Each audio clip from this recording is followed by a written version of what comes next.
Good morning. The time is 8:07. Overcast skies here in downtown Wausau. We are at the corner of Washington Street and North 3rd Street at our WXCO studios, and even freezing 32 degrees. It is Friday morning, January the 9th of 2026. I am Chad Holmes along with Ian Welsh. It is the Friday edition of the Chad Holmes Show here on 98.9 WXCO. Online at WXCO.FM, mobile devices, and Alexa by searching WXCO, and on the Civic Media app.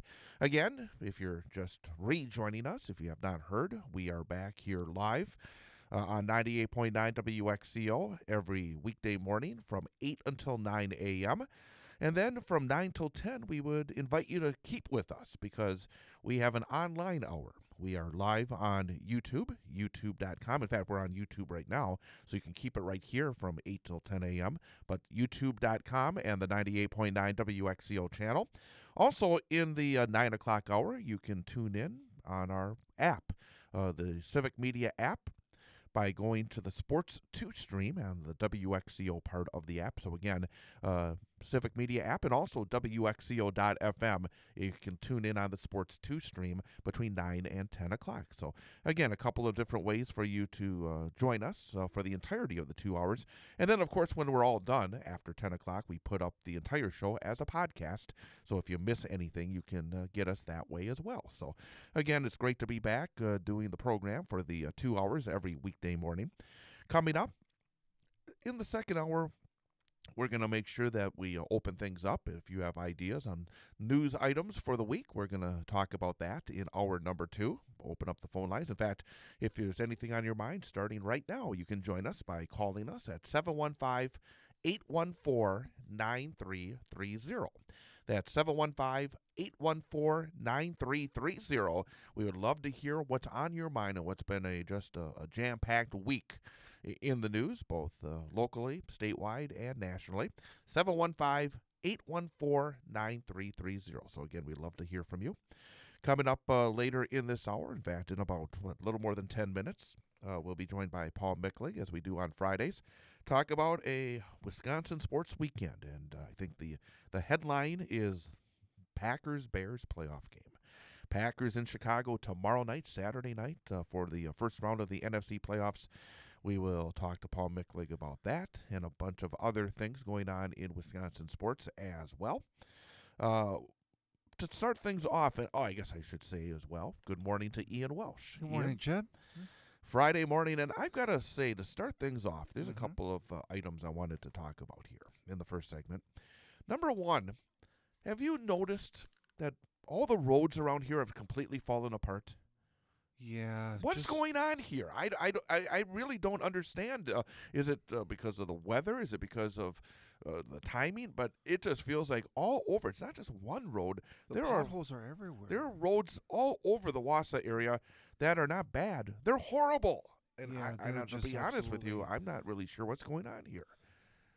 And I know that I think starting yesterday, I think the construction workers have been out there in the mornings trying to fill some of those holes, but there's so many holes. I mean, it's going to take a while, but the roads are really not very good at all. No. I mean, it's like every couple of seconds you drive on the road, it's like it's pothole after pothole, and you got to try to swerve around without, hitting anybody and make sure you just, because going over potholes is very bad for your tires. No kidding. And if you run over potholes too many times, there is a good chance that your tires are going to, take a lot of damage, and then you have to pay for new tires. Last night, I'm coming back from my hockey broadcast, and all of a sudden I see on my dash one of the lights that's with the tires flashed. Oh. And I think it's because of all these potholes. So I'm getting a little annoyed by that. And I didn't get the tire. I just got the automatic brake system activated in my car, which I didn't know my car had that. Oh, jeez. So I guess the roads are still pretty slick out there. Not really slippery, it's just wet. But at nighttime when it gets colder, that a rain can just turn into a layer of ice, and then you got to be really careful on the roads.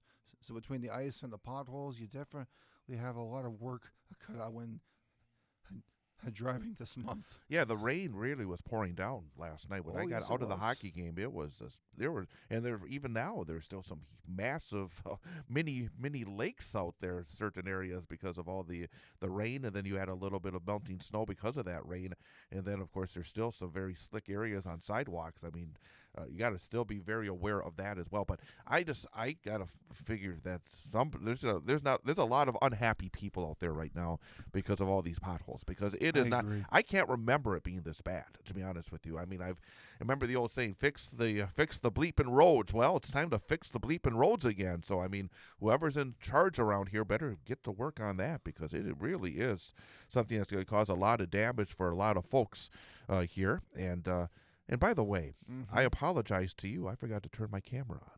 That's okay. I'll get it up. I'm gonna get that on right now. So because of course, as I said, we are on YouTube, youtube.com, and our 98.9 WXCO channel. And when I got in here, I got all set up, ready to roll, and I forgot to turn on my camera. So we're going to do that right now. Another thing that I wanted to, there I am. So again, if you join us on YouTube, I am now, you can see me. Also something that I wanted to discuss is, and I in a sense, a little surprised, but also simply thrilled, at least it's a step forward, is yesterday, in the House of Representatives in Washington, D.C., there was a vote that would extend the expired health care subsidies. And right now, starting this month, I'm paying more than $500 a month more every single month for my health care premiums. But the Democrats in the House signed a discharge petition to force Mike Johnson, the Speaker of the House, to hold a vote on extending they call them the Obamacare subsidies. And that with those subsidies, they would lower my premiums probably by roughly $500. But that it's not done yet because it still has to go to the Senate. But it was basically, it shows that Donald Trump is getting closer and closer to becoming a lame duck president, as we watch every single day. This was a rebuke of Republican leadership, including Donald Trump. The House passed legislation yesterday that would extend the expired health care subsidies for those who get coverage through the Affordable Care Act, as 17 renegade GOP lawmakers joined every Democrat in support. And the vote was 230 votes to extend, 196 to say let them eat cake. And I will say that 7th District Congressman and Wisconsin Republican candidate for governor, Tom Tiffany, of course, voted with the Republicans and said, nope, we want you to pay all this money further in terms of your health care coverage.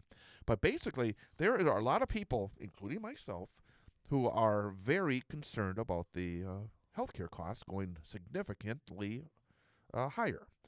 And the bill now goes to the Senate, where pressure is building for a bipartisan compromise. Well, I want my compromise to be bring back the subsidies. I mean, absolutely. Republicans have no ideas when it comes to health care except to let people basically get sick and die. I mean, that's what it's all about. And the thing about it, they talk about the cost involved. They never worry about the cost when it comes to passing these massive tax breaks for millionaires and billionaires. They never worry about the cost when it comes to passing big subsidies for big oil. They never care about the cost when it comes to the military. I mean, Donald Trump just proposed an insane amount. I think it was $1.5 trillion. These numbers just have no meaning when they get so big. But I mean, it's just unbelievable. They have no concern about those numbers. But boy, when it comes to affecting middle class folks and lower class folks in terms of helping with their health care costs, then we can't afford it. Well, we can never afford that. It's ridiculous. So congratulations. And it's hypocritical is what I have been very critical of the Democratic leadership in the Congress very often, but I will say congratulations to the House Minority Leader, Hakeem Jeffries. It was his idea to start this discharge petition.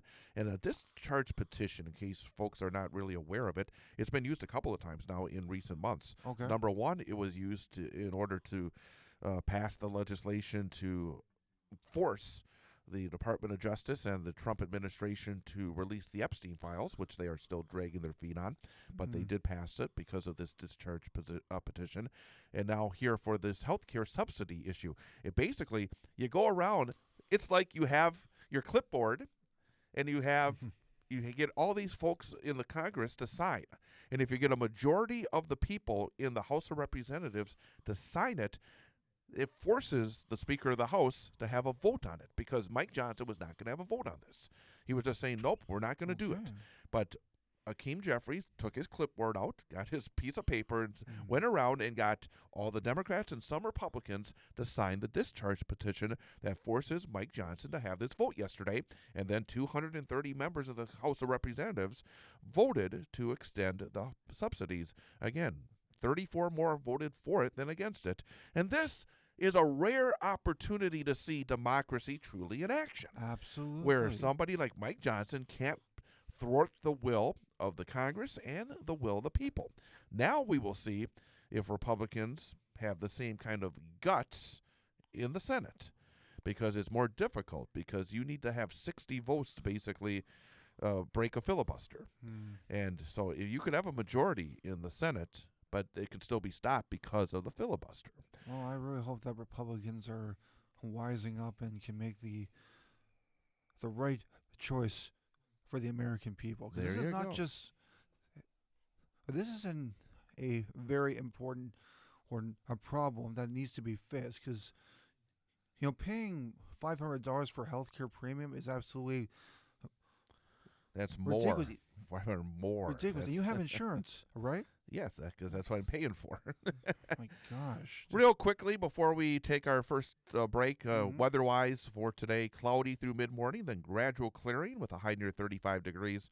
Tonight, a 40% chance of snow, mainly after 5 a.m. Patchy fog after midnight, increasing clouds, a low of 20. Saturday, snow likely, otherwise mostly cloudy, a high near 28. Look for new snow accumulation of 1 to 2 inches possible. And then on Sunday, partly sunny skies and a high near 25. Again, right now it is 30 degrees here in downtown, 32 degrees, I should say, in downtown Wausau. We're going to come back and talk Wisconsin sports as we head to the weekend. Paul Michlig will join us coming up next. With Ian Welsh, I am Chad Holmes. It is the Chad Holmes Show. 98.9 WXCO.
And welcome back. It is the Chad Holmes Show here on 98.9 WXCO.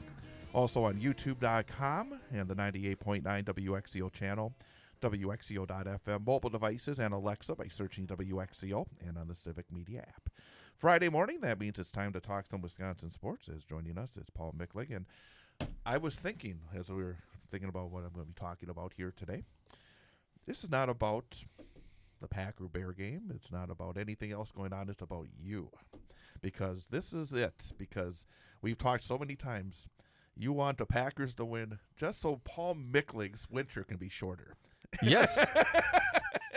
so this now, is about me. Now the pressure is on. This is about me. Because if the Packers lose tomorrow night, that means that Paul Michlig's winter truly starts. Well, and the problem is, and this is if you want to get Paul Michlig's mind for a second, Marquette did get their first victory the other day in the Big East, but they're not doing good. No, they're not. The Bucks are under 500. Yeah, they're out of the playoffs as it started today. The Badgers, they're not going to the NCAAs at this point, are they? They'd be in the bubble. They have work to do. They have work to do. That's why, besides the Packers, is really going to make. I've never been one to say, "Hey, there's 38 days to pitchers, catchers," but we might be getting to that level. You're going to be marking the calendar for Wisconsin spring football practice. Yes, that's where we're. My entertainment right now is look at all the new guys they're getting every day. You'll be looking at the transfer portal here. Yes, that is what this has come to, and so for Wisconsin sports, this is. A big weekend for that, right? I mean, let's not sit here and I don't think anything that's going to be people like, oh, if they lose, I think there's gonna be no changes. There's gonna be no. Now I happily did get an interview request from the Titans, I guess yesterday, which. Whatever, go ahead. I mean, I don't know. I can't believe that he would have a job already, but I know. But the only thing is, and. I was thinking about how things would be so different because it's not been that long since the NFL added the 7th team for the playoffs. If they hadn't done that, the Packers have been out of the playoffs 3 years in a row. Yeah, I mean, and I know you can't. It is what it is. Yeah, but I think you may have said it, or somebody had said it about is 7th place in the conference every year good enough based on what they've been trying to accomplish here? And frankly, I think I tend to agree for the most part, but I would not be shocked, to be honest with you. I would not be shocked if they lose, and they especially lose badly on Saturday, that something does change significantly with the head coach. No. No. I think if they lay a huge egg, because the reason I think that who are they going to get? Chad? I'm not talking about who they're going to get. I don't care who's going to get. Well, I would hope they would think about that. That's not why I think they would change. The reason I think they would change is because you got this policy now is running the show, and it's often when somebody new comes in, they want to make their own pathway. So I would not, again, just based on not just football business, but business as a whole. Matt LaFleur and Brian Gutekunst are not his guys. If he wants to, he could clean house. But he's worked with him for a little while now. Not just as he was in the building.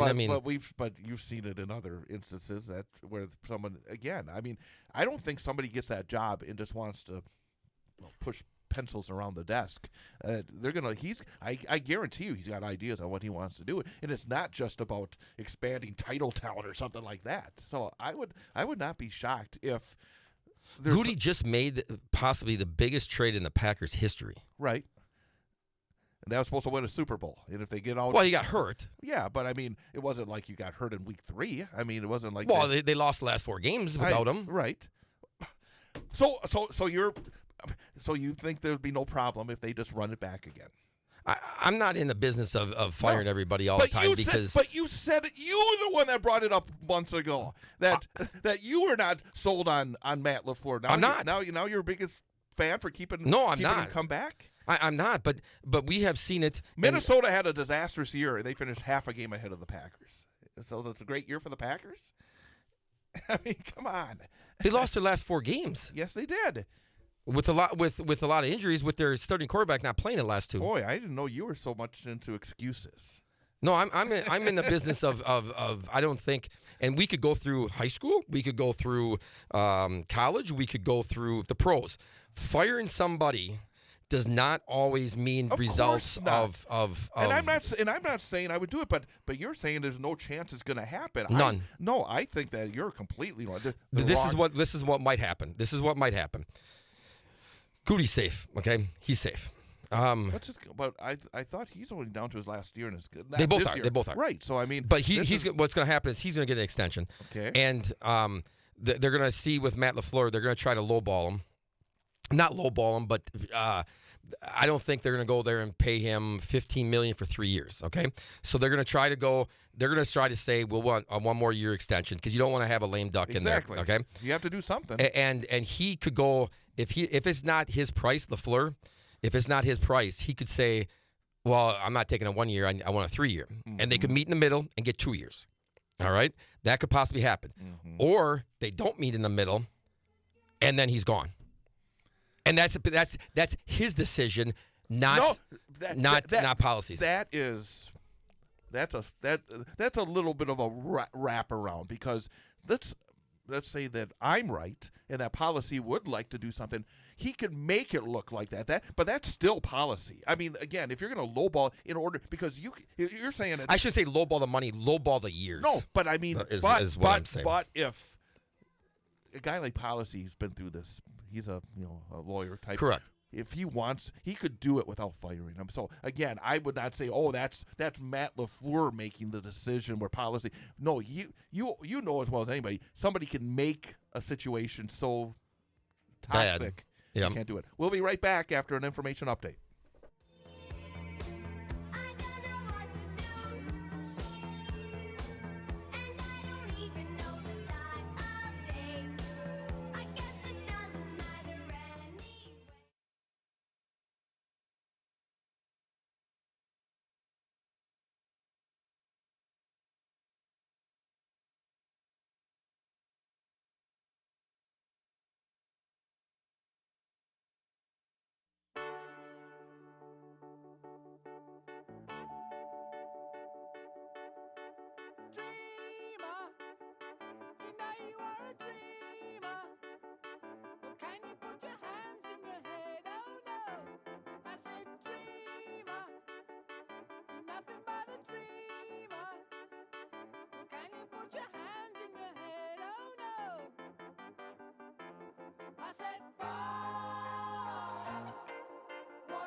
And welcome back, Chad Holmes Show, 98.9 WXCO. Online at WXCO.FM, mobile devices and Alexa by searching WXCO.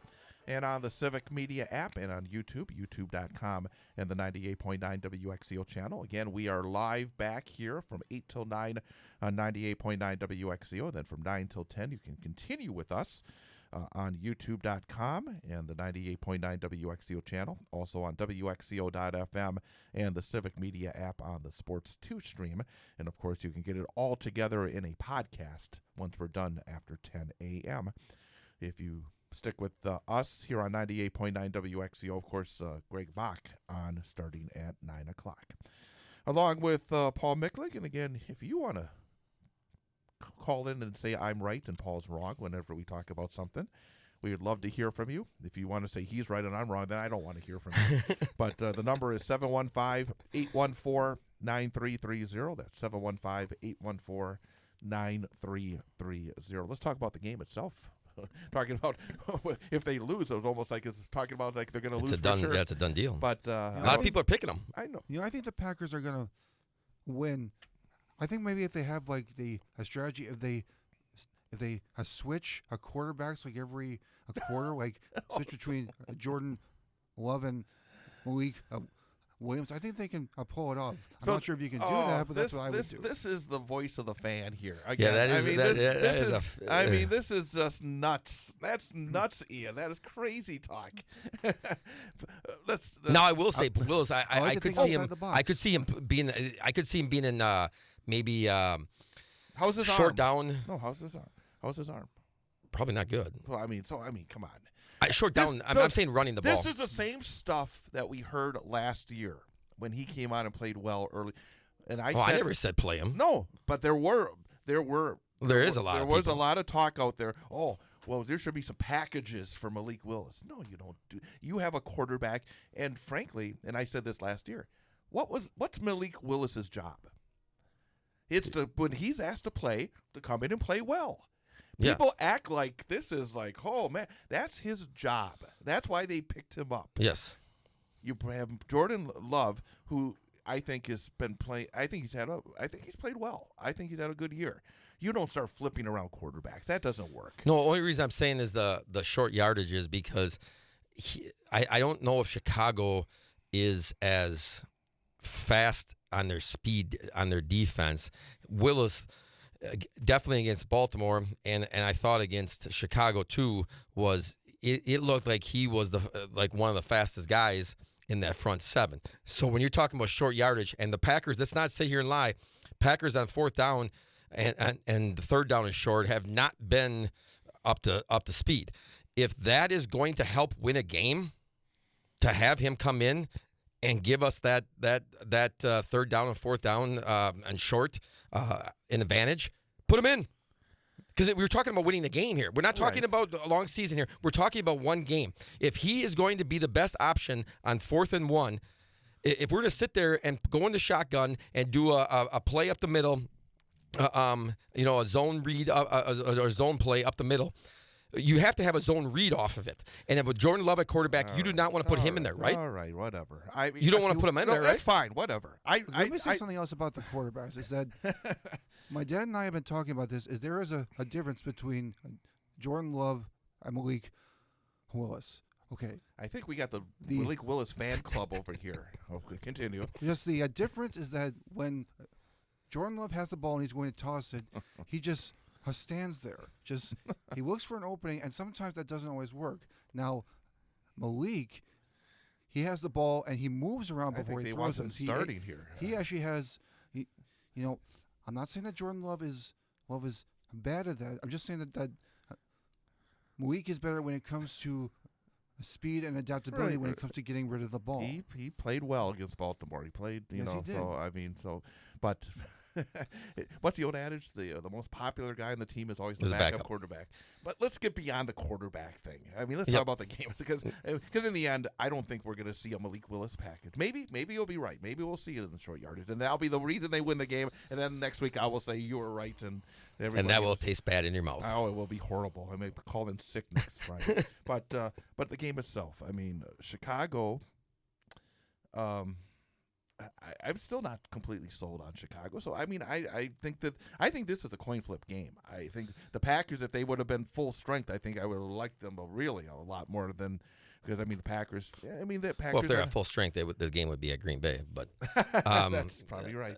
Because they would have beat Baltimore and they would have beat Minnesota and Chicago. Well, and Chicago, but the only thing is they only need to win the last two games, right. And they would have been at home. Yeah, but. I think they can beat them. I mean, there's not a doubt. Well, what? But my problem is that defensive line. What Parsons brought to the Chicago game, even if he wasn't making sacks the first time around, was he would be able to run with him side to side, and he couldn't get around the corner. He couldn't get the corner.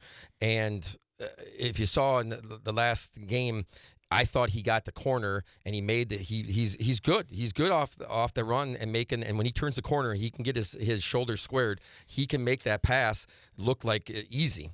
He was making that, and that is it's going to be the defensive line that's going to be the issue. The linebackers are quick enough, but it's going to be that D line, and I just don't know if we have enough to contain them. Well, I will say as well though, in the game in Chicago, even without Micah Parsons, the Packers shut them down for most of the game. I mean, they did not really get going until very late in that football game. So again, correct. And so I don't think that the Packer defense was the problem. The Packers have to score more. That's I think what they have to do tomorrow night. They have to score more. I think the Packers will probably give up more points generally. I mean, maybe not in the end total, but for 4 quarters, what was? I mean, they gave up. They were in single digits. 16. Yeah, they were single digits until late in the game. Yep. So I think the Packers defense did fine. It's the offense that has to step up here. And I think that's the biggest question mark. I mean, Love is back after a couple of weeks. Can they even the game in Green Bay, the Packers didn't score a lot of points against Chicago. This Chicago defense gave up 40-plus points against San Francisco then the week after. And so the Packer offense, I think, is what has to be the key. But I will say also, it'd be nice if Rashawn Gary started to, put a little pressure on the quarterback too. Or try. I know. Or give some effort. I mean, he's just been the invisible I'm man. sorry, but that was I mean, there was one play particularly in that game when they played Chicago where Williams got around the corner. And you saw all the other guys keep going, and you saw him stop. Yeah. And when you talk about having the ability to have the speed and the athletic ability, well, that's all he is. He's an athlete. That should be enough. I mean, he should be able to do that. But we haven't seen it to say something like that. I think is not realistic. Is because we're asking them like, hey, can you have one game? Well, you've had 8 games, 9 games where you have been literally invisible, and 4 of those games you had the best DN on the other side. You should be able to have one-on-one and be accident. You should get back there all the time by an accident. Yeah. So I mean, I do think though that the Packer offense, and frankly, again, I mean, it's easy to say, but this line is not what it once was, so that makes it much more difficult. I mean, you talk about, the run game's not what it was because their line's not what it once was. I mean, the line is just, I bet you, honestly, you're talking about Gary, for example. I bet you he plays less than 25 snaps. Okay, well, keep an eye on that. I mean, they had a couple guys come in last week that they gave shots, and they did good, and they still got Van Ness. Well, if they do good, I'm all for it. Correct. I bet you Green Bay's sitting there going, we're trying to win one game. This is a different animal. And the thing about that is, and there's a whole different discussion, is that you look forward into the future. There's no way you bring back Rashawn Gary then. I mean, and that's what my point is that done. You're trying He's done. They're not going to care. Like 3 weeks ago, they were still caring that he cared. Right. And at this point in time, if he plays 25 snaps, 20 snaps, 15 snaps. If he's mad, who cares? Who cares? Because he's going to be gone anyways. Exactly. And if you win the game, great. Then it shows that you did it right. So you know what I'm saying? So at this point in time, I don't think they're going to care about feelings. Yeah. Are they going to win? I don't think they are. I just don't think that defense of line. Chicago got too tricky with a lot of stuff. They get too tricky. If they come out there and they line it up and they pound the ball, they're going to give us problems. You're right, though, that's a general trend I've noticed. The genius coach. Sometimes you don't need to be the genius coach. And I think guys like Johnson, I think guys like LaFleur sometimes, they want to be the genius coach. These young minds, they want to be known as the incredible geniuses of NFL offense. And I think if you're right, if Johnson decides to be the genius coach, then the Packers have a much better chance of winning the game because then they'll make mistakes. Correct. I mean, you're talking about that 4th down play.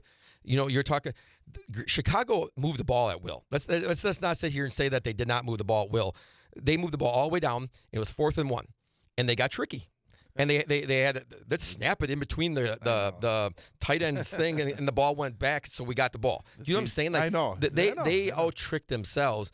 If they do what they're supposed to do, I don't think the Packers defense can stop them. That's just my personal feeling. No, I think that there's a lot to that, and again, you want to hope that maybe that Johnson is first year and he's starting to read all the press clippings, and that maybe that will be something that's enough for the Packers to find a way again. But I do think it's going to be it's one of those games where I would not put any money on this game. I really don't know, to be honest with you. This is one of those where usually you have a feeling. I really don't know who's going to win this game. I really have no clue. The way Green Bay wins this game, and this is going to sound stupid, if they score 40 points. If they score 40 points, they'll win the game. And that's one of the odd things about the Packers. It's a pretty high amount of points. That's a high point. But the Packers have had those kind of games, and they've had the other kind of games. I mean, there are times where that Packer offense does look unstoppable, and then there's other times it does. It has not had. It's not been a real consistent offense at all this year, has it? They just haven't finished in some situations. That's And the Chicago game was one game they didn't finish, and they got to make sure that they're not going for field goals, that they're getting touchdowns. The old saying goes, and they got to. I think they have to gamble. I think they have to, when they have a chance to put them away. Like if it's 4th and 1 from the 5, you know what? Go for it. Things like that for the touchdown, right. Because they need to have a double-digit lead going into that 4th quarter. They did last time, and they lost it. The first time they played the Bears, they won, and they lost the second time. Like, what was the difference then? What do you think? It wasn't that much of a difference, to be honest with you. The first time, the Bears didn't score late to force overtime. Correct. I mean, it was that He threw tight. a bad ball. Yeah, I mean, no, it was a terrible ball. Yep. And that's what you have to hope for as well. And also, when you get those chances, you got to catch them. You cannot drop picks. Is it supposed to rain there? I heard it could be some precipitation. If anything that could slow that field down is going to be the Packers' advantage. Yeah.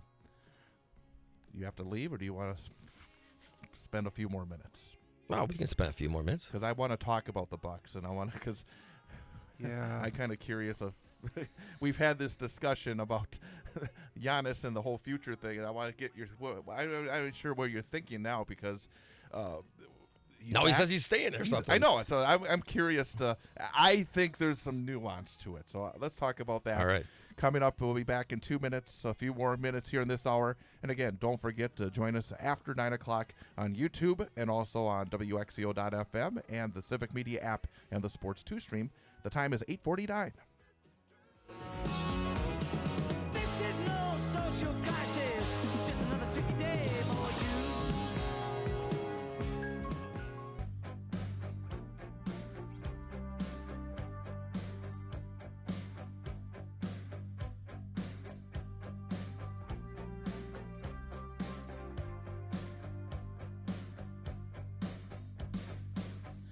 In the dark, I like to read his mind.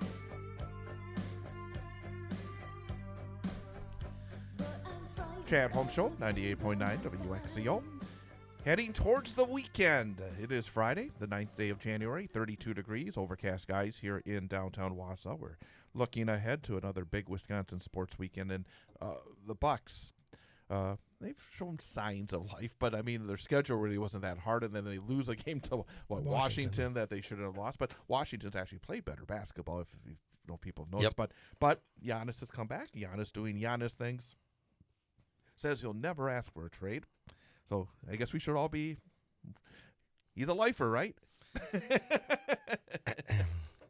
And there's a lot of rumors going on. Obviously, Trae Young is gone, which I'm happy they didn't pick him. Oh, that was he's going to Washington or whatever. Yeah. And Anthony Davis is out there. There's a lot of things that I don't see them staying pat, but they're draining to watch and be a part of. I mean, because of the soap opera. I know. Of the team, of him, of Doc, and I don't think it's really Doc's totally fault. I mean, it's not it's a team that is what it is. When Giannis is there, they have. I think they're up. I think we started at the year. I said maybe a 44-45 win team. I think that's what they are. Yep. I think they're not a losing team like they are. I don't think they would have a losing record if Giannis had played all these games. But they're also not going to be a 52-53 win team. And I think they're destined for. They were always destined to be sort of on the edge of either being the top, being sixth, or being in that seventh play-in situation. It is what it is, I think is the way to put it. It is what it is. and they don't have another. KPJ is the next, and I said this since their trade, and he is, I think, honestly, their second best player. Now, I don't know if that's good enough to be a second best player, right? You know what I mean? When you talk about big threes, and that's always what they talk about in the NBA, you have to have your big three. When he's your number two, that means it's not a big three, no matter who your number three is. And who is your number three? I have no idea. You know what I mean? Like that's and Miles Turner has gotten better recently, but he's got to be. Oh, he's been disappointing. I thought. I mean, again, he was never the number one or number two guy at Indiana. He was always sort of that wingman. But he has. I think maybe Giannis not being consistently in the lineup has hurt him as well. It has hurt him. But at some point in time, he's got to. The thing with him, I'm going to give him the benefit of the doubt, is because he really, when he came to Milwaukee, he jumped in. He jumped into the city. Yeah. He said all the right things. Yeah. He's done all the right things. I'm going to give the guy a little leeway. Oh, yeah. You know what I mean? Like just because of that. You'll judge, I think, we'll all judge at the end of the season, and because we know what he was brought in for. It was to give them an opportunity, if it all came together, to make a playoff run. The midterm doesn't look great, but there's still time to turn it around. Those three haven't played that many games together. Exactly. So let's see what they. I was a little disappointed that they didn't give as good a showing. I know the score was a little better at the end against Golden State. Yeah. But they started hitting some shots and they separated it pretty quick. I thought against Sacramento they looked pretty good. And so it'll be interesting tonight. LA's pretty banged up. go in there LA tonight and get a W. But you got to tell me, why do you think about Giannis? What's your whole thing about? The thing about it is he plays the game pretty well. I mean, in terms of still trying to he wants to be the good guy, and I appreciate that. Yep. But we're going to find out after this season, because he'll be eligible again for one of these massive extensions. And if he doesn't sign it, then the Bucks are put into a position where they're almost, without him even saying, I got to be traded, it says you can't afford to get into a situation where he walks for nothing. Correct. And the longer than you wait, the amount you get back shrinks, and you get to a position where if he doesn't sign that extension after this season, during the offseason, the Bucks have to make a very hard decision. Do you think, honestly, in the NBA, these teams are going, you know what? We don't need to get Giannis because we're going to lose a lot of stuff from the top teams, I'm saying. To get Giannis, they're going to have to give up a lot. Yeah. If I'm a top team already, and I'm thinking to myself, well, I am a top team already, why would I shake things up? Well, that's the Knicks. I mean, that's because that's been the team that's sort of been where Giannis is Correct. sort of, but they are in a position where they could win the championship this year, and that's without Giannis. Exactly, that is the exact question that they have to ask. You know, I think that's what's, because if he gets traded to I don't think he wants to get traded to a team that's worse. No, absolutely not. So, I mean, you know what I mean? He's not going to sign an extension with anybody because that's one of the things that wherever he goes, they have to kind of know, hey, he's gonna sign it. Yep. Yeah. So it's a very small group. I mean, there's not a lot of teams that would fit that category. And if they think they can win without him, if they're in a position to win without him, why would they shake up the team? Exactly. So I mean, that could be the wild card that keeps him in Milwaukee. That he finds out, well, you know, the places that I could go to are really not better than my situation here. Correct. So I mean, that would be the wild card. And then that's what I think is happening is on there, that Giannis is out of the playoffs right now, right? Yeah, 11th. So if I'm the Knicks, just example, guess what? The best player in the NBA is not even in the playoffs. Oh, come on. No. I don't think they're looking at it that way. They're not saying, no, they're 11th because Giannis. No. No, I'm talking about giving up. I know what you're saying. But you also know the other side of the coin is you bring in a guy like Giannis, he takes you to that next level. He allows you to, if you're a Eastern Conference finalist like New York was last year, there are some people I'm sure in that organization think, well, if we add him, and we make this deal right, we give away the right people, that he could take us to that next stage as well. So I mean, it's a two-way street. It is the Packers. I'm just going to go back to that. Yeah. Micah Parsons. Are we in the Super Bowl? No. Did we make that trade for why reason? What reason do we make it for? Go to the Super Bowl. But I mean, that's what it's the exact same situation. Well, it's also Damian Lillard's trade. I mean, we can keep on going through all of them. I mean, every major trade that's ever been made.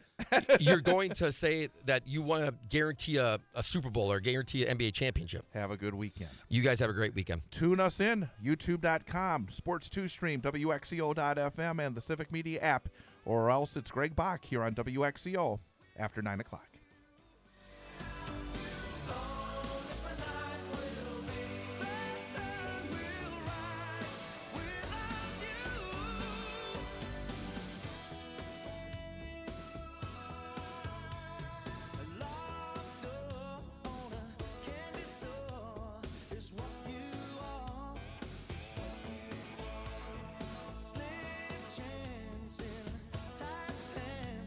Is what you are.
Good morning.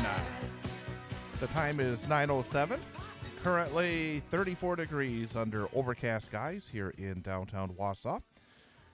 We are live from our studios at the corner of Washington Street and North 3rd Street in downtown Wausau. I am Chad Holmes. It is the Chad Holmes Show, hour number 2, 98.9 WXCO. Actually, here in hour number 2, we are strictly online. We are live on our YouTube channel at our 98.9 WXCO channel at youtube.com. Also, you can catch us at WXCO.FM and on the Civic Media app by listening on the Sports 2 stream. So again, you can hear us by going to the Sports 2 stream and join us there as well. You can join us if there's something on your mind. Call us up at 715-814-9330. 715-814-9330 to join us here on the program. Across the way, behind the glass, is our in-studio engineer, Mr. Ian Welsh. Ian, good morning. Good morning, Chad. Weekend coming up. Anything on your plate in terms of what's going on? Let's see. Well, this week we're mostly going to watch the Packer game, and hopefully it'll be a good one. It'd be nice if they could pull out a win to move ahead in the playoffs. But it's just like you said, it's an up in the air kind of game. You never know what's going to happen, so I'm sure it'll be fun to watch, though. But next weekend, actually, my family and I are going to Madison to go see the musical Hamilton at the Overture Center. It was a nice little Christmas present my brother Travis gave us as a family. Very nice. I know you've been... I always like going to the Overture Center in Madison to see a show. We've seen Wicked there like 2 times, actually. And the most recent show we saw there was the play Clue, based off the original movie back in the day. It's not a musical, but it was a very enjoyable show and a lot of impressive elements as well. So it'll be very interesting to go see Hamilton at the Overture Center, because we actually have watched Hamilton on Disney Plus, but we've never seen it live. Oh, so very good. Well, it'll definitely be a different experience, but it should be very enjoyable. Fantastic. So that sounds terrific. Actually, speaking of theatrical performances, next week, River and Woods Theater here in Wausau presents Calendar Girls. That's and right. We will have special guests coming in Monday morning in the first hour, talking about the show. So we'll learn more about that production. We will find out all the information in terms of what you need to know on tickets and where it is. So again, that will be coming up on Monday morning right here on this program. It will be during the first hour on our live hour during the 8 till 9 a.m. hour on 98.9 WXCO. Weather-wise for the weekend, just in case you do have folks out there who are getting ready to hit the road and maybe travel. Today, right now, of course, you look out there and it's mostly cloudy, but it's going to turn sunny. So by the little bit later in the day, we'll get some sunshine. Temperatures are not really going to move around too much. High temperature close to where we are right now. Right now it's 34, and the high temperature expected to be around 35. It will be a bit blustery out there. Northwest winds 15 to 20 miles per hour, decreasing to 5 to 10 miles per hour in the afternoon. And those winds could gust as high as 26 miles per hour. Tonight, a 40% chance of snow, mainly after 5 a.m., otherwise some patchy fog after midnight, increasing clouds, a low around 20. Tomorrow, that's the day that you kind of have to keep an eye out for things in terms of any travel, because tomorrow we are expecting some snow. Snow likely. Some early patchy fog, otherwise mostly cloudy, and a high near 28. Light and variable winds becoming northwest at 6 to 11 miles per hour in the morning. Those winds could gust as high as 20 miles per hour. New snow accumulation of 1 to 2 inches possible. And then things will turn partly sunny on Sunday and a high near 25 degrees. North-northwest winds at 9 to 11 miles per hour, becoming west in the afternoon. And those winds could gust as high as 21 miles per hour. Right now, here in downtown Wausau, at the corner of Washington Street and North 3rd Street, overcast skies and 34 degrees.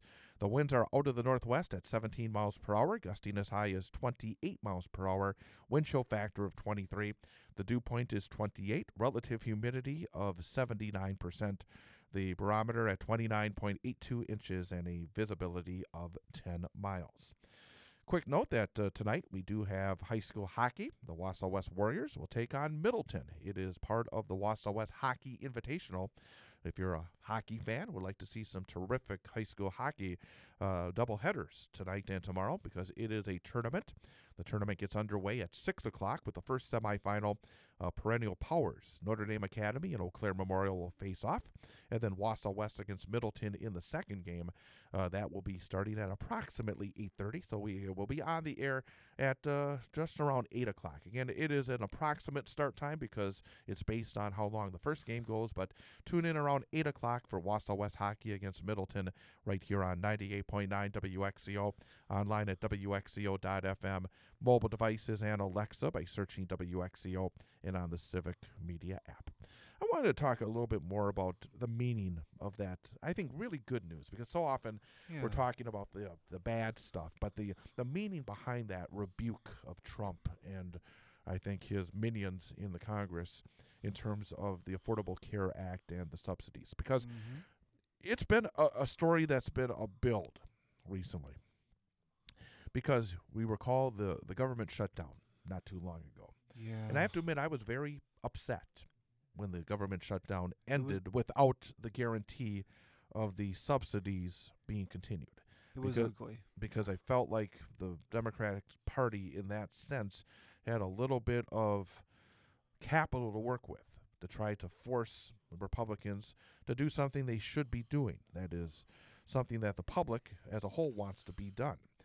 But the idea that then came across from the, 7 or 8 senators on the Democratic side that turned and basically allowed the Republicans to get the government reopened was that, hey, we're going to force a vote. We're going to have a vote on the subsidies.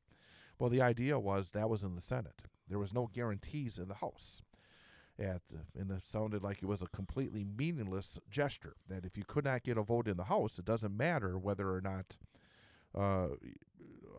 there would be a vote in the Senate. But, again, the Democrats in the leadership in the House of Representatives, led by the House Minority Leader, Hakeem Jeffries, the congressman from New York, used the discharge petition in order to go around Speaker of the House Mike Johnson.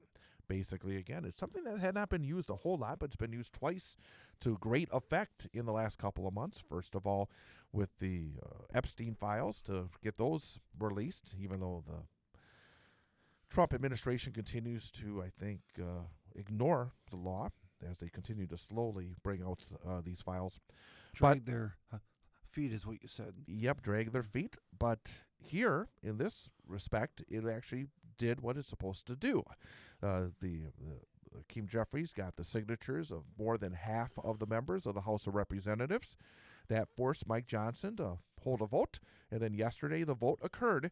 And lo and behold, 17 Republicans joined with every Democrat to say that they wanted to have the Affordable Care Act subsidies continue.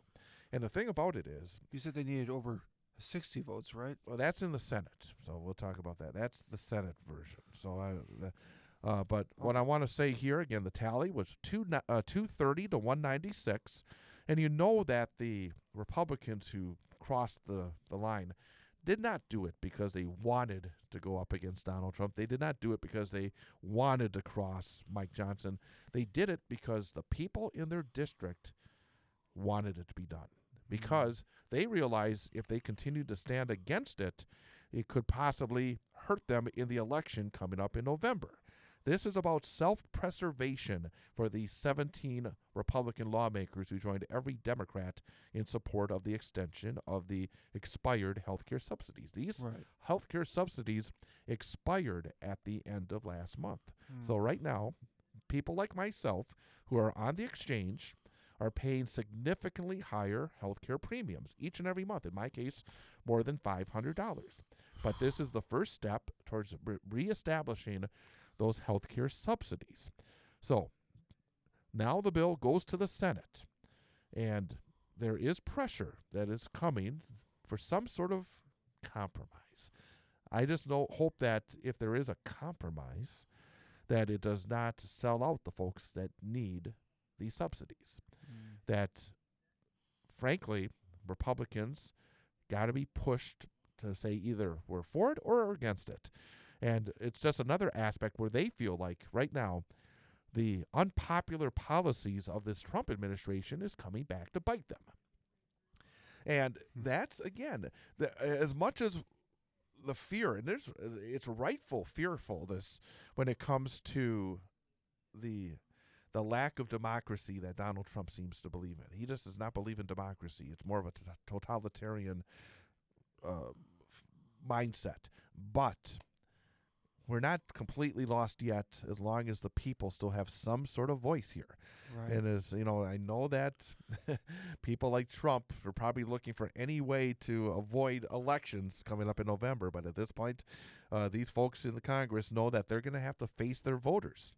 And if they continue to go up against the will of the voters, they could find themselves out of a job. And that is, again, a backlash. Yes, and that's, again, what these folks have to deal with. And that's why, again, I do salute what Jeffries and the House Democrats were able to do in this situation, putting basically the Republicans in a position that they had to vote.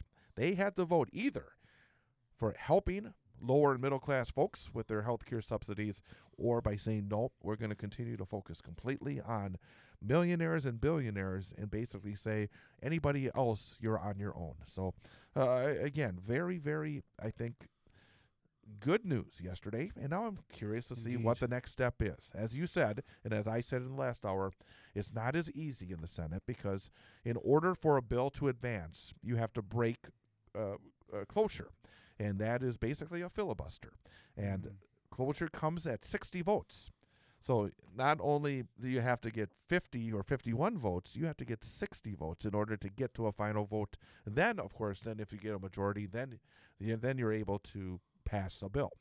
But the Senate has these rules where in order to clear the hurdle of getting to a final vote, you have to have 60 votes to break a filibuster.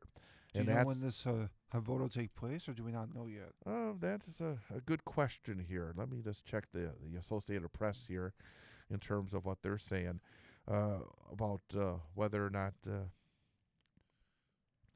I mean, if they do get the 60 votes, I think this will be a pivotal moment in the Senate as well, because it shows that people are not afraid to,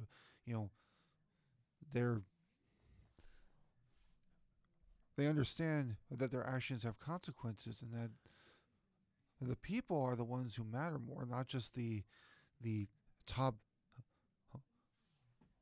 1% who have plenty of money already, and in that. Well, what the basically, again, the Republicans still in control of the United States Senate. What their leader in the Senate is John Thune. He's the Republican leader, the majority leader from South Dakota. There has been a small group of senators from both parties been working on an alternative plan that could find support in both chambers and become law. John Thune said that for any plan to find support in his chamber, it will need to have income limits to ensure that the financial aid is focused on those who most need the help. And I would be curious to know what that limit is. Yeah. It better not be something like $20,000 or something like that. Because, again, he also says he and other Republicans want to ensure that beneficiaries would have to at least pay a nominal amount for their coverage because doggone it, they're willing to give away the store to billionaires and millionaires, but you got to make sure that that those who are at the lower end of the spectrum are paying into anything because they feel like then you have skin in the game. Finally, Thune said there would need to be some expansion of health savings accounts, which allow people to save money and withdraw it tax-free as long as the money is spent on qualified medical expenses. GOP Senator Bernie Moreno of Ohio, a leader in the group of about a dozen senators, said they hope to deliver a framework next week. He and others met with House colleagues on options. And again, Gene Shaheen, a Democrat from New Hampshire who's part of the negotiation, said there's agreement on addressing fraud in healthcare. I mean, these folks never care about fraud when it comes to rich folks, but boy, they feel like there's all this fraud going on. So I mean, again, so hypocritical. You just know that ultimately Republicans are going to try to make this, as painful as possible, but the process continues. It's not always the prettiest process, but it just continues. We got to take a time out. We're going to come back, have more. Again, you can join us, 715-814-9330, 715-814-9330. Coming up next, I want to let you know what happened in area high school sports last night. Some action both in basketball and hockey. We'll go over the scoreboard there and then talk about some more of the news headlines as we continue on this Friday morning. With Ian Welsh, I am Chad Holmes. It is the Chad Holmes Show, 98.9 WXCO.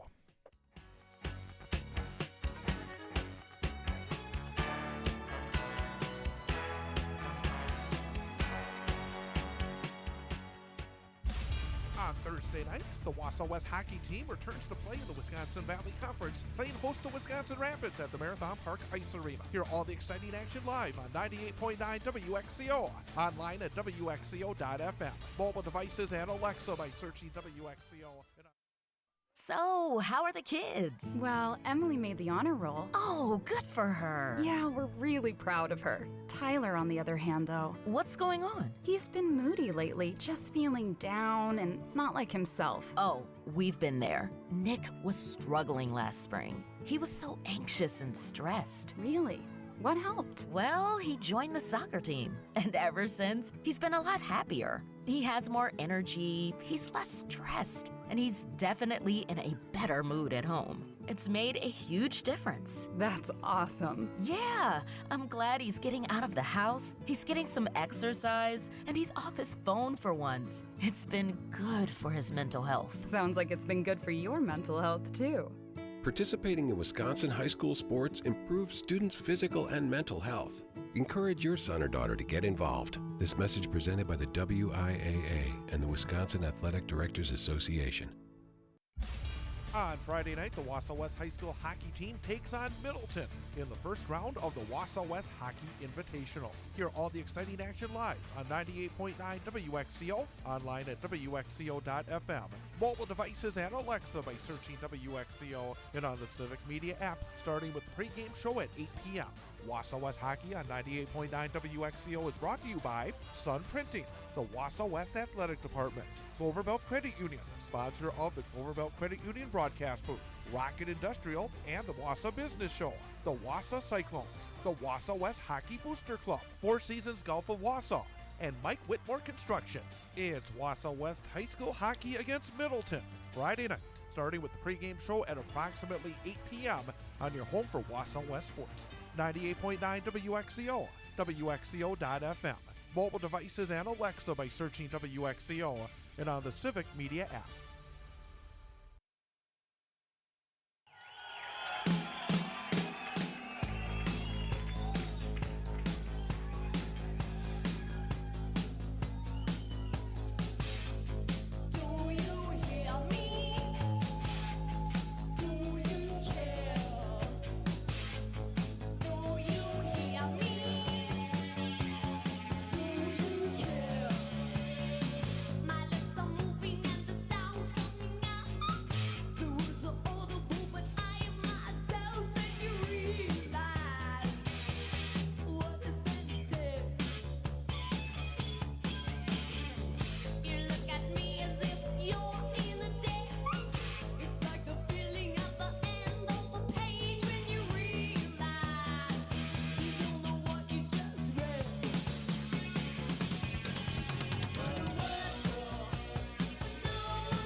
And welcome back. It is the Chad Holmes Show, 98.9 WXCO. Online at WXCO.FM, mobile devices and Alexa by searching. Oh, I'm acting like we're on the air. No, we're online here for this second hour. We're on WXCO.FM and the Civic Media app, Sports 2 stream, and also on YouTube, youtube.com and the 98. WXCO channel. Again, just glad to be back, be able to have the opportunity to stretch things out, not be limited to our 7.5-minute updates, be able to have some longer form discussions and try to bring you involved. And again, as we continue in here in 2026, we want your voice to be heard. If there is something on your mind, if you want to talk about the headlines of the week, whether it's Minneapolis or anything else going on, we would love to hear from you at 715-814-9330. 715-814-9330. Coming up, we'll talk more about some of the news headlines going on.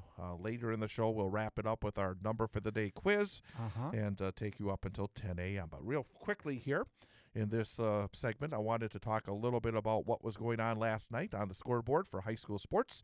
Of course, we are WASA's only high school radio play-by-play voice. And we are, what are we when it comes to high school play-by-play?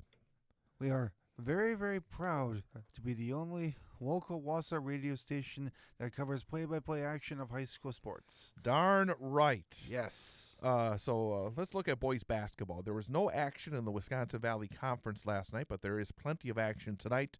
Wausau West and Wausau East, the perennial battle between the Warriors and the Lumberjacks. That will be played over at the Wausau East Gym tonight in boys hoops. Wisconsin Rapids is at DC Everest and Stevens Point at Marshfield in a big one between the top two teams right now in the conference standings. Merriwood Conference South, there was a full slate of activity last night in boys basketball, and Newman Catholic lost a heartbreaker at Shawamigan. The Cardinals fell to the Screaming Eagles by a score of 68-67. Also last night, it was Abbotsford and Edgar in one of the highest scoring games I can recall in high school basketball. 111-86. Edgar beat Abbotsford last night. And in a non-conference game, Stratford fell to Stanley Boyd by a score of 71-55. Action tonight in the Merriwood South in boys hoops. Marathon looking to stay undefeated. Marathon 8-0 on the year. They travel to 5-1 Athens. Also tonight, Stratford is at Phillips, Assumption at Prentice, and Rib Lake hosting Auburndale. Great Northern Conference in boys hoops last night. Merrill fell to Rhinelander 72-28. And in a non-conference game, Lakeland lost to Rib Lake 65-46. Tonight in the GNC, Mosinee is home against Northern Pines.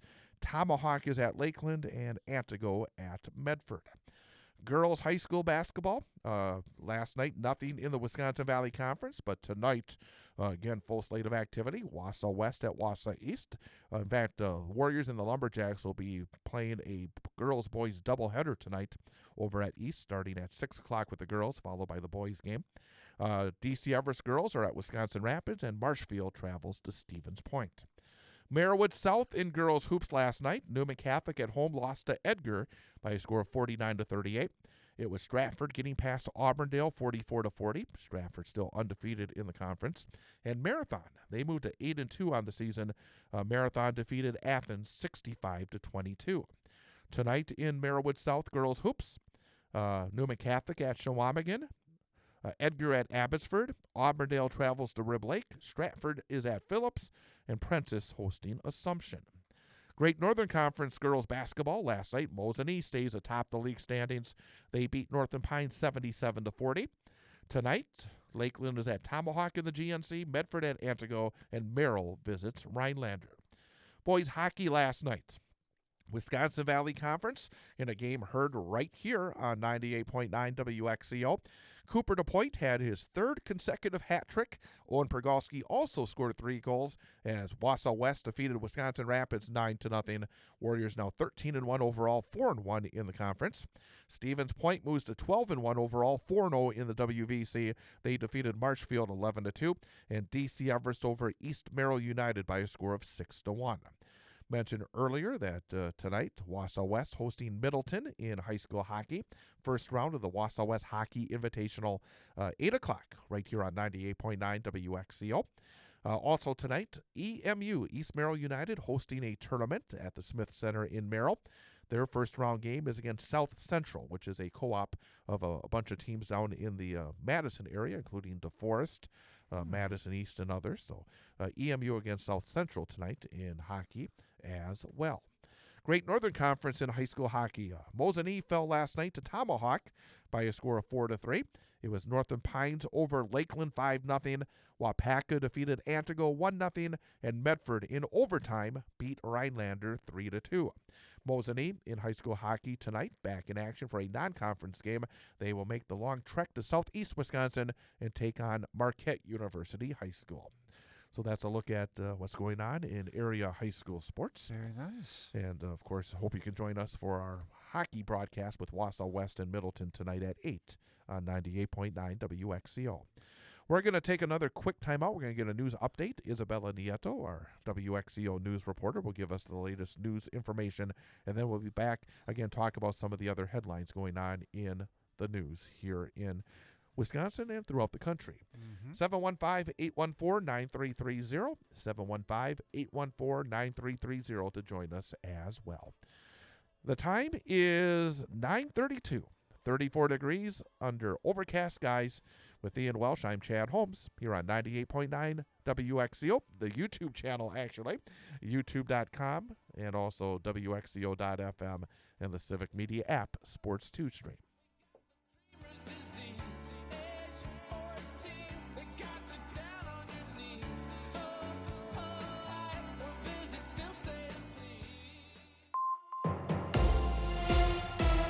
WXCO News, I'm Isabella Nieto.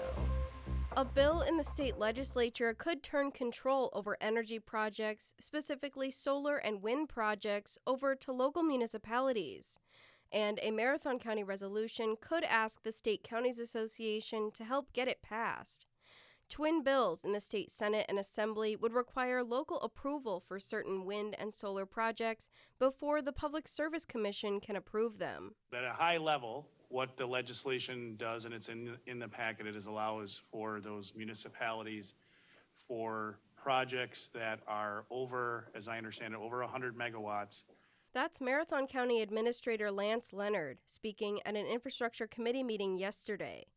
Under the resolution, Leonard would be responsible for asking the Wisconsin Counties Association to lobby for the bill on Marathon County's behalf. It allows for the municipality to essentially take action to restrict the project from moving forward outside of involvement through the PSC public hearing.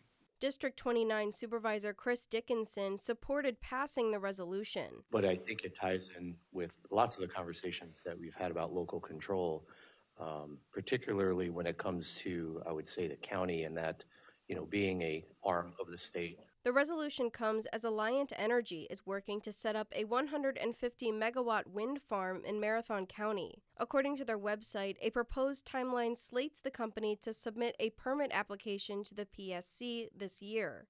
If the legislation passes, Marathon County local municipalities would be able to approve or deny the project. The resolution passed out of the committee and heads to the full county board at the end of the month. I'm Isabella Nieto for WXCO News. We are the NFHS.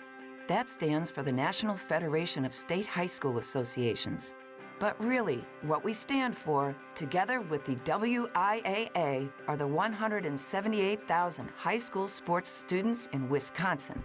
And so we stand. We stand for the runners, soccer and basketball players. We stand for their coaches, administrators, and officials. We stand for the swimmers, football players, and wrestlers. We stand for the golfers, softball, and volleyball players. We stand as the national leader and advocate for high school athletics and all who participate in them and make them possible. Because it is our purpose to ensure that high school students get to play, perform, and compete together. To learn more about who we are and what we stand for, visit nfhs.org.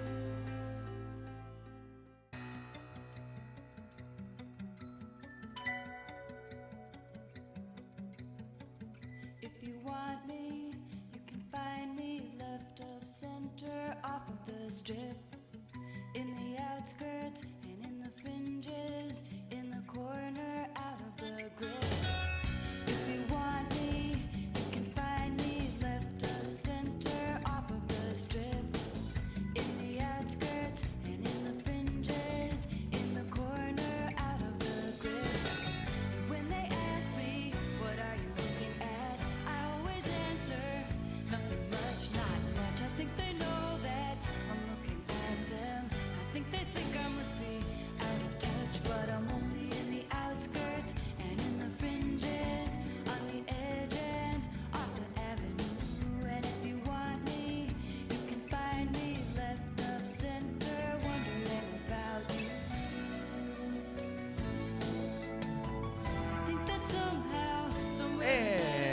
welcome back.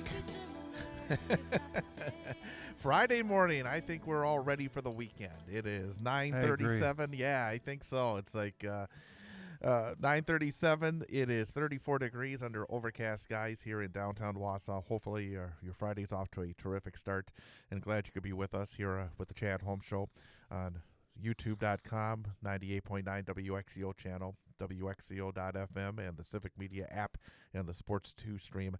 Again, we may sound like I'm saying this way too often, but it's something that's new.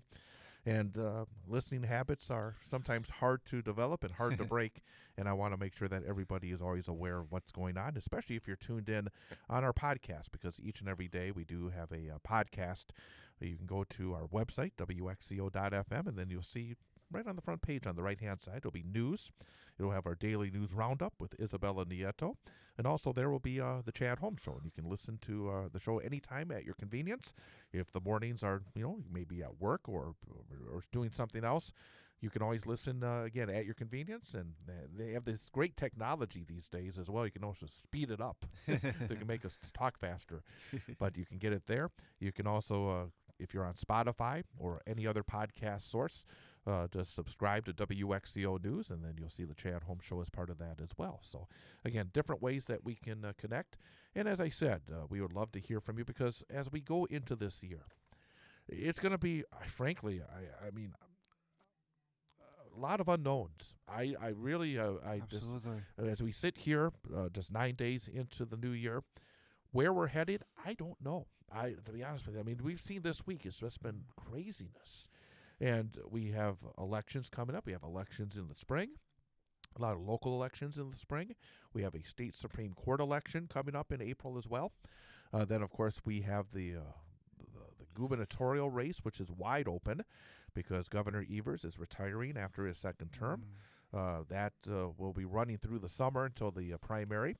And then, of course, we'll have the general election coming up in November. We'll have, I think, incredible opportunities for the Democratic Party to try to get control both in the Assembly and the State Senate. And, of course, they're trying to go, as we heard from David Crowley, the need for a trifecta in order to get some very important issues and important things done.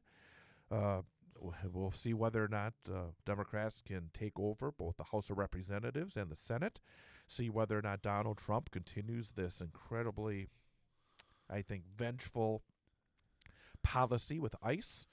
And frankly, something this week. And, folks, if you disagree or agree, let us know. 715-814-9330. But it's coming more and more apparent. Watching J.D. Vance yesterday, he had a press conference. Oh, geez. It was disgusting. And basically, the idea that they are trying to push across is that the woman in Minnesota, whose name Renee Nicole Good, mother, widow, poet, some sort of domestic terrorist, and that basically that she was trying to run over these ICE agents when the video does not show it. But the idea that I took away from what he said, J.D. Vance, the Vice President of the United States, and other members of the administration, is we're at a point where you're either with the Trump administration and everything that they do, or it's okay for you to get shot. I mean, that's what it came down to. It's like, hey, you want to go out there and protest, well, you're going to get shot. And we have lots of protests because people don't like what's going on. And one of the hallmarks of this country, and we're going to say this again, Absolutely. as I say it over and over again, the 250th anniversary of the Declaration of Independence, yes, one of the tenets of this country is the right to protest. And the idea that if you go out there and protest, well, that gives Donald Trump's thugs free reign to shoot you is just wrong. And it's unacceptable in every way. Yes. And people who defend it, a shame on you. And you talk about being either American or un-American. There is nothing more American than going out and standing with your neighbors and protesting. Doesn't mean violent protests. No, but it means peaceful protests, having signs. We've seen it here in this area over and over again, these protests, especially the No Kings and the Tom Tiffany protests, all just out there being very, very peaceful and just trying to have their voice be heard. That's one of the great aspects of this country is the ability for everybody to have their voice be heard. One of the frustrating aspects is the idea that the rich can have their voice be amplified more than everybody else. And I think that is true. But at the same time, we still have the opportunity, even if we don't have a lot of money, to have our voice be heard in other ways. And one of which is going out, standing at the side of a street in a public area and having signs and saying, I don't like this. I want us to be better than this. That is as American as it gets. Absolutely. And yet those on the right seem to think that's un-American, that they're all... And one of the things that just drives me up the wall is they keep acting like, oh, these people that are coming out, they're not just coming out to protest. They're all being organized. They're all being paid to do this, when it's nothing further from the truth. And if they don't realize there's a lot of people out there that don't like what they're doing, then they really do have their heads in the sand.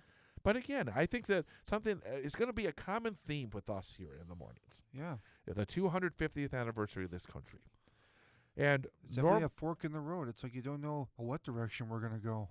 Yes, we want to continue to have a 300th anniversary and a 400th anniversary and a 500th anniversary of this country. But people like Donald Trump, I don't think want that. They want to have a Russia-like operation. That's what invasions of Venezuela are about. He wants to have a totalitarianism form of government. He wants to use the Putin playbook. He wants totalitarianism. He wants a total control of everything. And the thing about it is, you speak out against it, well, you're a criminal, and you're going to be arrested. And that's or the even thing. Worse. And that's the thing is, if you really believe that you are the voice of the people, that the people are behind you, then you don't have to muzzle those you're against, because then we're just a small outlying group. But they're so fearful of it, they try to muzzle them all the time. And also one thing that has come out in the last couple of days concerning Minneapolis and what is going on there is how incompetent the people around Donald Trump really are. Because one of the stories that came out yesterday is that, and one thing that the administration and ICE have tried to do is to have them be masked, to have them be unknowable, that we don't know who these people are. That's one of their big goals. But they're so incompetent that they basically gave the information that allowed people to figure out who the person was that shot Renee Nicole Good. So now people know who this person is when they didn't want that to happen. But what happened is the person has been identified. His name is Jonathan Ross. And a lot of people on the right are just livid. Oh, he's being doxxed. How dare you put his name out there? Well, the thing is, we wouldn't know who he is except for the Secretary of the Department of Homeland Security, Kristi Noem. She is incompetent because she provided the most information in helping folks to identify him. She told the press that the same officer who shot and killed Renee Nicole Good had been dragged by a vehicle last year by patrolling in the Twin Cities. So then people said, hey, well, who was this person? Let's go back and see some of the incidents that occurred in the Twin Cities and and go back and figure this all out. So they went back and they found it did not take very long. It didn't take very much digging to find out that Jonathan Ross was the person that took place, because there was only one well-publicized incident like that took place in the Minneapolis area. So again, for those right-wingers who are going to complain that, oh, how dare you put out the guy's name because you're basically putting a target on his back. Well, the person that did it was Kristi Noem. Is someone in your own party. And also something that's going on that everybody should be very upset with is right now we have the Department of Justice of the United States of America actively trying to obstruct justice because Minnesota officials want to investigate this, I will call, possible murder. I think that a lot of the video is very straightforward, but I want to be fair here. Okay. The possibility of some sort of crime being committed in this circumstance. All right. But now they were told that by the Department of Justice and the FBI that Minnesota law enforcement will not be allowed to access evidence gathered at the scene, and that the FBI is refusing to work with them on the investigation into Good's killing. Unbelievable. So basically, it is the Department of Justice is trying to obstruct justice here, not have a full investigation. Because right from the beginning, everybody in the Donald Trump administration has been saying, "Oh, this was, so this officer was being run over," when that was not the case. So again, they're just trying to obstruct. And I find it very ironic. Yeah. And we're going to come back here in a couple minutes. We're going to talk a little bit about some famous events on this day in history and do the number for the day quiz. Mm-hmm. I'm going to connect this obstruction from the Department of Justice and the United States federal government and the executive branch to the anniversary of the birth of somebody that is probably as well known as anyone for the cover-up and what can happen. Who is that person? You're going to have to wait for 2 minutes, and then we'll let you know, because we're going to come back, tell you about, again, a little bit of history on this state, and also wrap it up with our number for the day quiz with Ian Welsh. Yep. That's straight ahead. The time is 9:48. Again, here in hour number 2, we are live on YouTube.com, the 98.9 WXCO channel, also on WXCO.FM and the Civic Media app by tuning in to the Sports 2 stream. We'll be back in 2 minutes here on WXCO.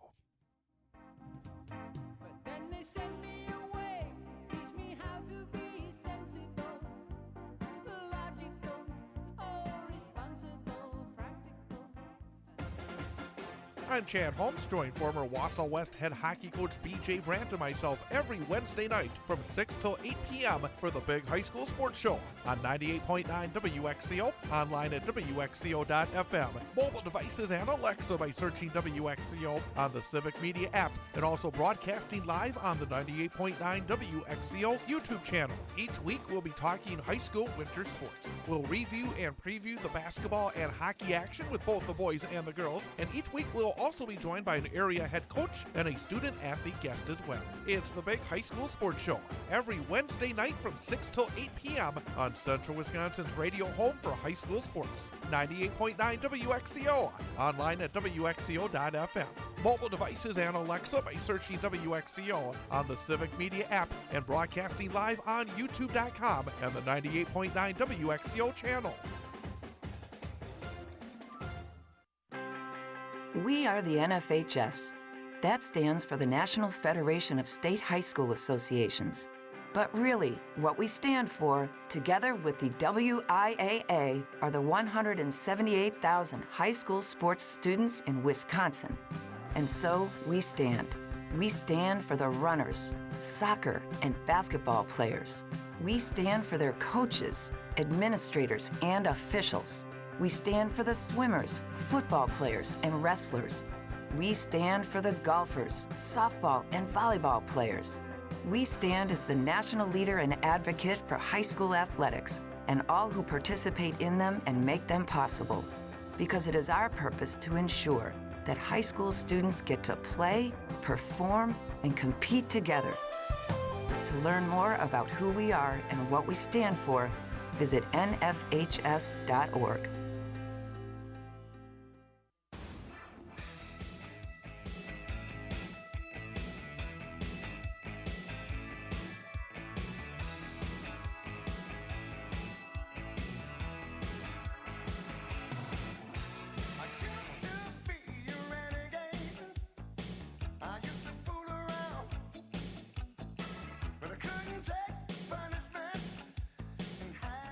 And welcome back.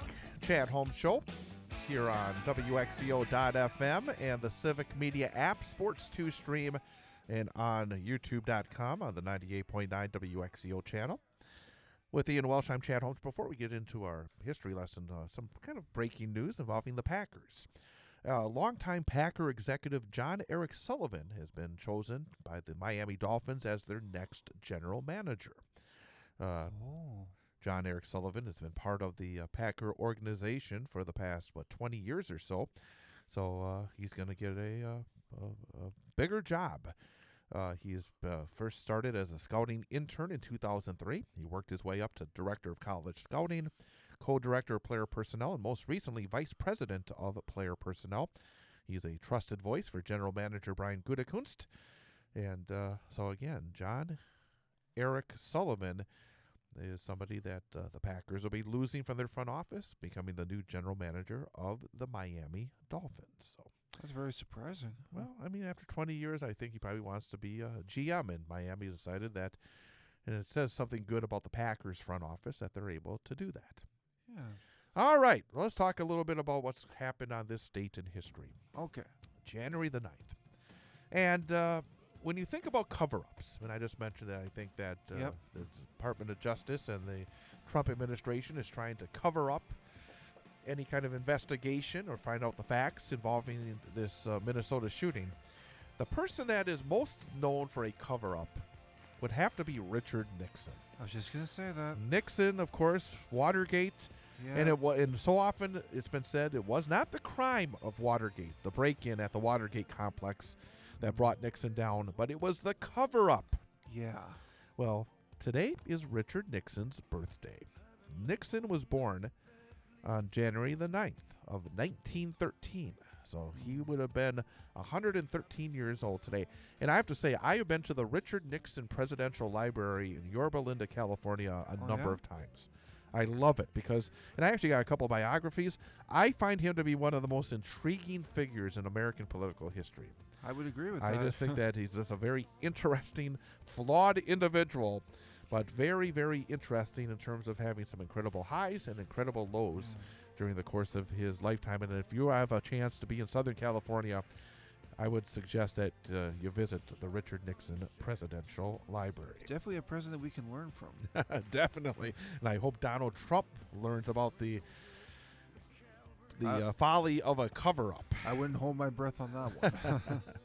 Also, today, on this date in history, 1941, singer and political activist Joan Baez, who was at the forefront of the 1960s folk music revival, was born in Staten Island, New York. On this date in 1960, construction began on the Aswan High Dam in Egypt. Upon completion in 1970, it generated enormous amounts of electric power and allowed for the control of the annual Nile flood. On this date in 1982, Catherine Middleton, who married Prince William in 2011, became Princess Kate. She was born on this date in 1982 in Reading, Berkshire, England. On this date in 2001, Apple introduced iTunes. Oh, the digital media player application that, with the years later debut of the iPod, revolutionized digital music. I remember that when iTunes came out. And then on this date in 2005, Mahmoud Abbas was elected president of the Palestinian Authority. And finally, going back, way back, to this date in 1431. Do you know what happened on this date in 1431? I can't say I do, actually. Joan of Arc was put on trial. She was 19 years old, put on trial in France on this date in 1431. She faced more than 70 accusations, including murder and heresy. She eventually confessed, resulting in a life sentence that was later escalated to execution. Yeesh, not good. Not good. Not good at all. But, all right, time for our number for the day quiz. Last one of the 4-day week. And this guy, it involves a person that is, I think, one of the great heroes. And I use that term very rarely. But I think he truly was a hero because not only was he an incredible athlete, I think he was an incredible man. And everybody that's ever talked about having an interaction with him would say just what an incredible human being he was. Ooh. And who is it?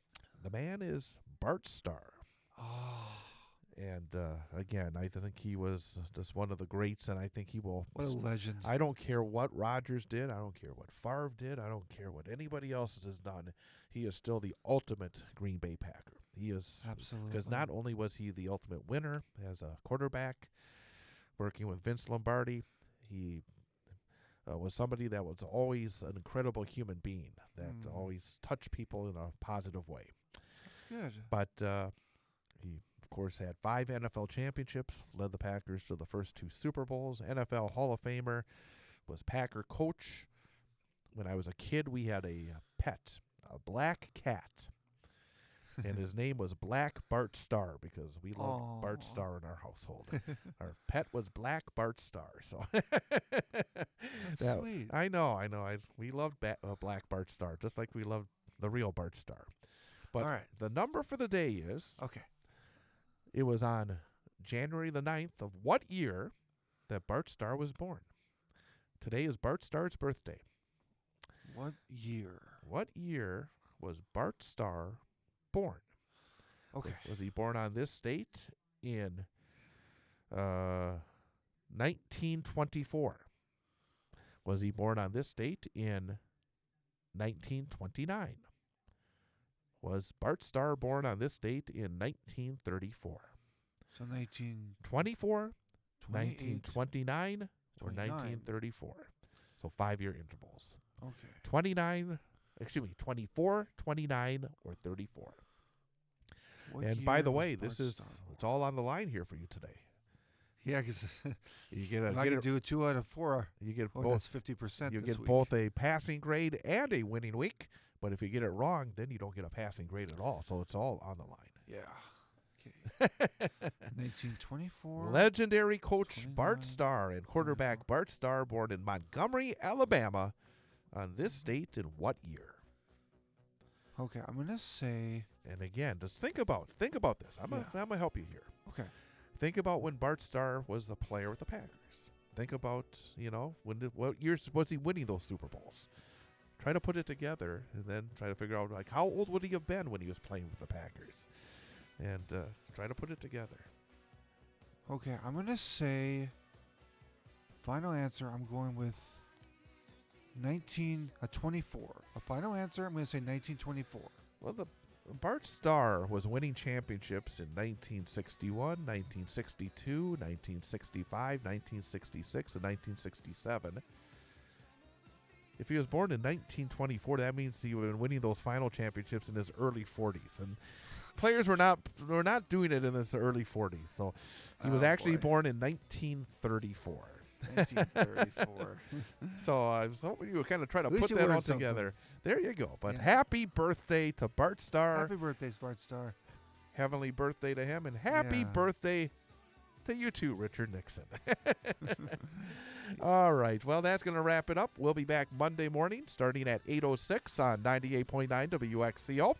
And again, we will have guests, members of the cast of Calendar Girls from the River and Woods Theater. So that will start off what I think is going to be a pretty big week. I think we're going to have some pretty big guests coming up next week. So we'll share more coming up. But Ian, have a good weekend.